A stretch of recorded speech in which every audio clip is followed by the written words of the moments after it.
Guys, magandang araw. Isa na namang magandang experience ang aking share. So, nag-training kami sa China. Bawat supplier na pinupuntahan namin, merong mga ganito.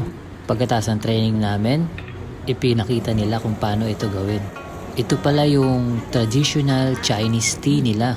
So, dahil sa hilig ng mga Chinese sa tea, bawat household may ganito. So, ipinakita nila kung paano yung way at tamang pag-inom ng hot tea. Sa una, ipangbabanlaw mo muna ito sa mga teacups para daw ma-disinfect yung mga teacup. Tapos, yung ikalawang babad, yun na yung para sa pang-inom. So, itong version ng tea na to is yung mild version nila. Mamaya, ipapatikim niya naman sa amin yung mas matapang. Masasabi kong napakaswerte ko at isa ako sa napadala dito para sa training at magkaroon ng mga bagong experience. So ito naman, piniprepare na niya yung mas matapang. Kapag sa unang babad, hindi ganun katapang. At habang tumatagal yung pagbabad, ikalawa, ikatlo, lalo siyang tumatapang. Maraming salamat po, bossing, sa mga ganitong opportunity.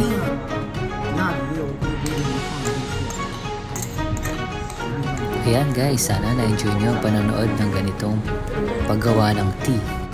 Maraming salamat!